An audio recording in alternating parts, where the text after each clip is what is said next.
ya? Fakta. Betul.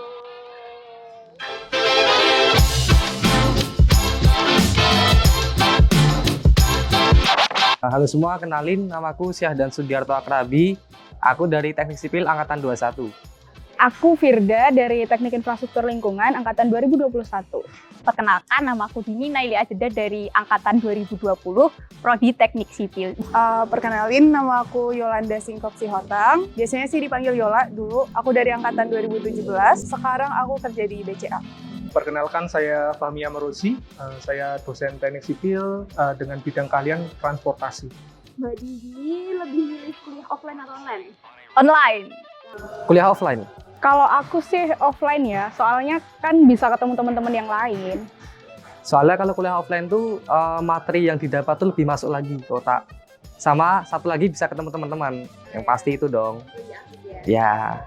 Ya soalnya kayak online tuh bisa disambi tuh loh. Terus teman-teman sekarang kan mahasiswa kayak udah pada jompo-jompo ya. Jadi kalau mau kuliah offline tuh perlu tenaga lebih gitu. Nah aku mending milih online ya. Sebenarnya jawabannya tergantung sih, balik lagi. Ya. Jadi kalau misalkan kayak pembatasan seperti ini yang kemarin itu mungkin online memang lebih efektif gitu kan, karena jujur pekerjaannya itu jadi apa ya, kita bisa berbuat jauh lebih banyak daripada yang biasanya gitu kan, kalau dilihat dari segi itu. Tapi kalau dari segi pembelajaran saya lebih suka yang offline, karena ada bagian-bagian yang tidak bisa tersampaikan ketika online gitu kan. Terutama kayak misalkan ya bagaimana kita engagement dengan mahasiswa, kemudian kita ya bercerita dengan mahasiswa. Kadang-kadang kalau misalkan mahasiswanya memperhatikan sama enggak, kalau online kan nggak ketahuan gitu kan. Nah itu biasanya kadang-kadang ya berbicaranya lebih ke arah satu sisi lah. Alangkah baiknya kalau misalkan pembelajaran ini saya sukanya dua sisi gitu, ngobrol gitu kan, karena ya kampus itu tempatnya kita belajar gitu. Seperti itu kalau saya sih. Jadi mahasiswa yang rajin atau yang mengalir? Kalau aku sendiri sih orangnya lebih suka yang mengalir sih. Soalnya apa ya, kalau aku terlalu rajin nanti aku nggak bisa menikmatin masa-masa kuliah dong. Kalau dari aku sendiri ya, selama ini aku jadi mahasiswa yang ngalir di atas air. Aku nggak yang rajin-rajin banget kalau di kelas. Jadi ngikutin aja, kalau ada PR ya ngikutin. Maksudnya ngikutin tuh berarti minta temen jawabannya. Nggak nih, nggak bener, nggak, jangan dicontoh ya. Aku prefer rajin sih. Soalnya aku anaknya rajin. Wih. Oke, keren banget Kak Silvia. Lanjut ya. Sistem SKS apa yang muncul dari awal? Cicil dikit-dikit dari awal. Jelas SKS. Aku ada tim SKS. Deadliner dan SKS banget aku anaknya dari dulu. Tim SKS sih, soalnya kalau jauh-jauh hari tuh kadang suka lupa gitu loh sama materinya. Soalnya kalau SKS otakku nggak kuat. Makanya harus cicil dari awal. Dari awal Iya. langsung dicicil dari. Cicil pelan-pelan. Ya kalau di kelas kadang tuh kayak udah ada niatan buat merhatiin nih dari awal, tapi tiba-tiba rasa kantuk datang, terus jadinya harus SKS gitu. Berdirinya KMTS tanggal 26 April 1969. Mitos atau fakta? Apa ya? Fakta. Betul. Fakta. Kan aku dari TTS, masa nggak tahu. Fakta, aku yakin. Ntar di-kick dari KMTS kalau salah. Mahasiswa semester awal sering santai-santai aja dulu, baru digas pas semester akhir. Fakta sih. Mitos sih. Santai-santai aja. Mitos sih, harusnya malah awal-awal kayak pada gas gitu. Soalnya masih semangat lah, jiwa mudanya masih ada. Berarti malah santai-santainya di akhir. Iya gak ya? Ya harus konstan sih harusnya ya Ci ya. Tapi aku setuju kalau itu mitos. Oke, siap-siap. Soalnya aku sendiri tuh dari semester awal malah rajin. Tapi semakin kesini malah agak males. Kebalikannya, ya. Pernah nggak bikin SK ini mengalami pengalaman luar gitu Pak? Horor itu apa ya? Waduh, aku nggak tahu kalau itu. Aku bilang mitos aja lah. Kayaknya mitos sih, sejauh ini aku belum pernah nemuin horornya. Jadi karena belum ketemu ya Pak? Iya, semoga enggak. Selama ini masih mitos sih, soalnya aku belum ketemu langsung. Nggak pernah ketemu. Semoga nggak ketemu ya. Pengalaman horor ada banget. Itu tuh di lantai 3 yang di dekat lobi. Nah, aku naik lah sama teman aku, itu keadaan jam 6 sore. Selesai kelas jam 5, kita tuh mau rapat di atas. Masih sepi, aku datang jam 6, rapatnya jam 7. Aku cuman bertiga sama temen aku. Temen aku yang 2 udah duluan karena aku jalannya lambat sambil main HP gitu lah. Jadi kayak lebih lambat. Nah, tiba-tiba tuh pas aku sampai tangga baru benar-benar meletakkan kaki di lantai 3, tiba-tiba ada yang manggil. Yo, kayak gitu. Apaan sih kok manggil-manggil, sini dah, temenin aku aja, aku gituin. Ternyata teman aku tidak ada di sekitar situ. Teman aku ada di ujung gedung sana. Tapi ini beneran. Kalau dengar cerita sangat sering. Jadi kan ngalamin alhamdulillah belum. Jadi kalau saya sih dulu memang sempat ya, kayak misalkan ada kegiatan, itu misalkan ada project, misalkan ada dari kampus itu, sampai malam gitu kan. Tapi belum pernah secara langsung menyaksikan ya, tapi cerita-cerita horornya pasti sudah terdengar di mana-mana. Ya kalau misalkan kita ngobrol dengan misalkan karyawan atau penjaga malam, pasti gini, oh hati-hati di sini gitu kan. Pasti ada cerita-cerita itu, tapi saya sendiri belum pernah gitu kan. Rasa takut ada gitu kan. Takut tetap ada gitu kan, manusiawi gitu kan. Tapi ya kita pendekatannya ke agama lah gitu. Kalau saya ya lowangnya disolati dan sebagainya. Karena wajar lah kalau kampus, sekolah itu memang terkenal ada hal mistis seperti itu. Mitos or fakta, anak sipil nggak pernah tidur. Mitos. Fakta. Mitos. Nyatanya aku bisa tidur. Tugasnya ngeri-ngeri nih soalnya, jadi kita jarang tidur. Tetap tidur paling ya cuma sejam atau 2 jam, masih terhitung tidur lah ya. Siap. Kalau nggak pernah tidur sih menurut aku mitos, soalnya justru malah kerjaannya tidur terus sih. Mau di kelas, mau di luar kelas, di sekre, di mana-mana pasti menemukan manusia-manusia yang lagi tidur sih. Kupu-kupu atau kura-kura? Jelas kura-kura. Sangat sibuk ya, Mbak ya? Sibuk, tapi nggak sibuk. Pura-pura sibuk kali ya. Kesibukannya di DDSL apa nih?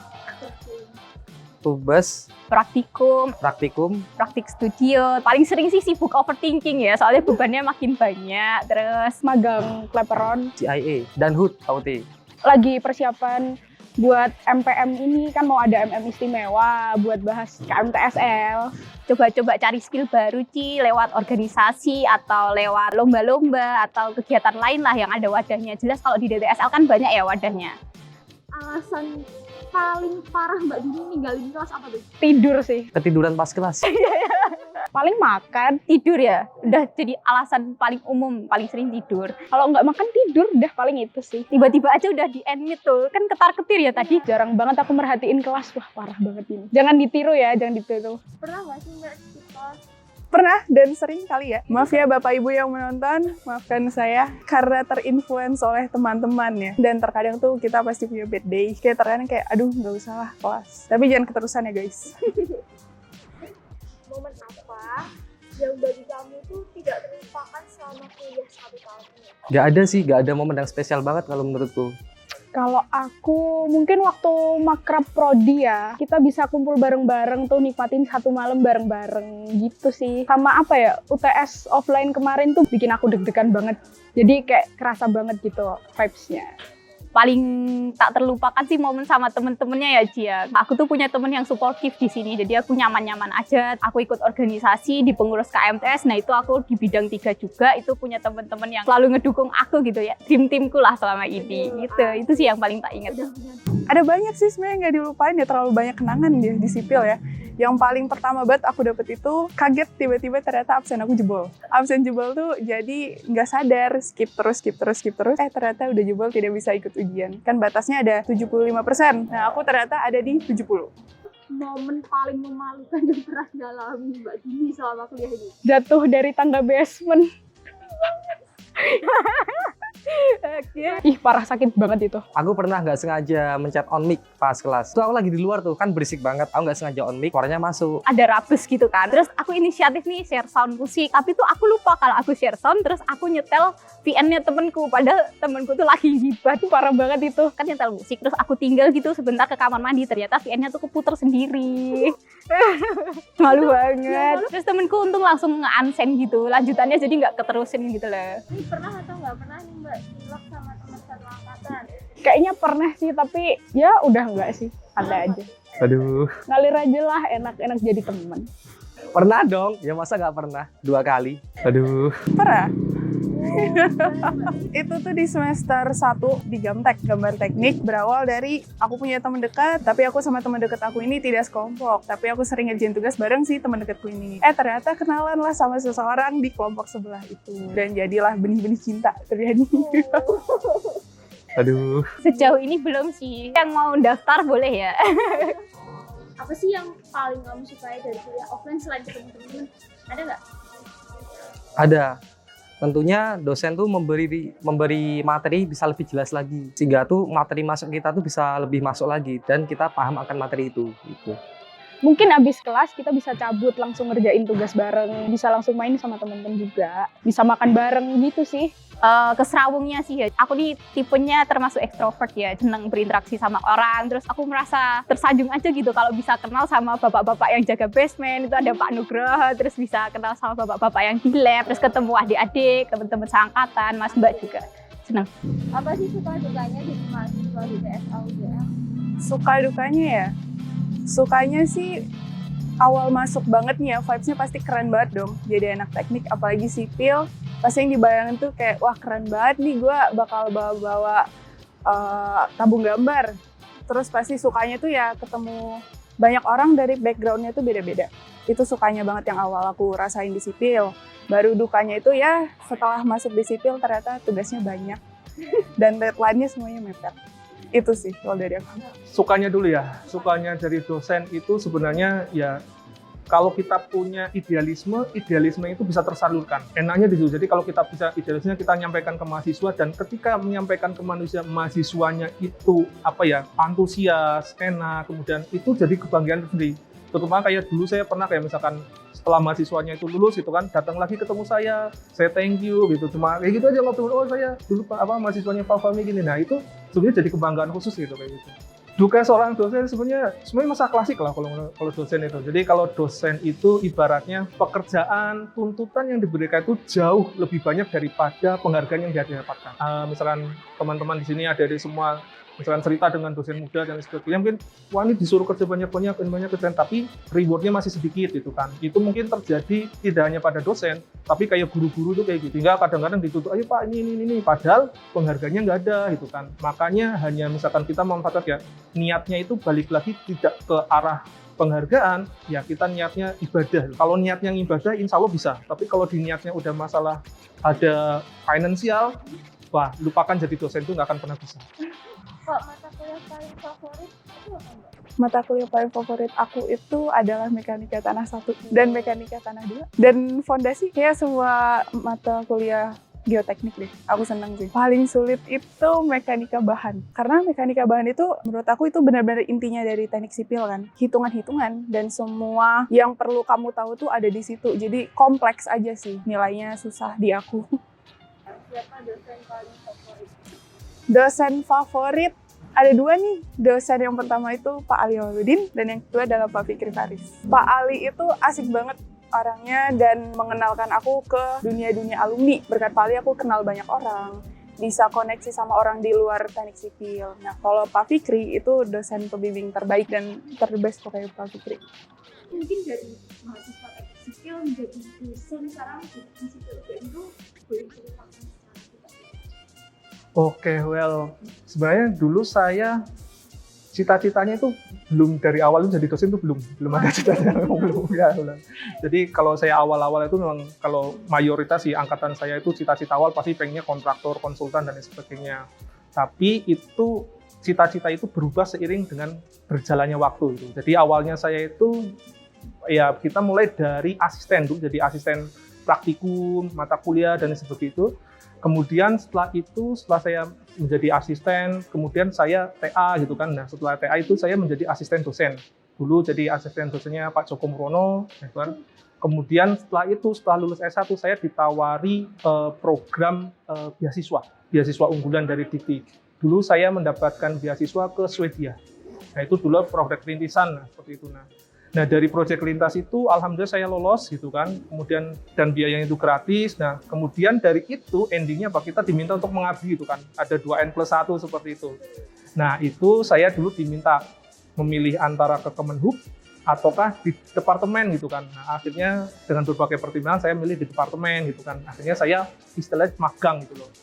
Magang sebagai ya bantu-bantu kurikulum, bantu-bantu kegiatan dan sebagainya, termasuk proyek-proyek dari pribadi dosen-dosen lah ada dan lain sebagainya seperti itu. Nah, dari masa magang itulah waktu itu saya secara langsung terus ditawari gitu kan menjadi dosen gitu kan. Kemudian saya berpikir-pikir dulu sampai kemudian saya putuskan oke lah saya coba peluang ini, kemudian tahun 2012 baru saya diangkat menjadi dosen. Seperti itu. Iya. Ruangan di mana yang menurutmu itu paling PW gitu ya? Ruang sidang merah. Jujur, aku belum ngerasain ruangan yang PW di TSL. Sidang biru pernah, kurang menurut. Jelas banget ruang sidang biru, soalnya bisa muter-muter, sama bisa mainan kursi kan ya, empuk juga.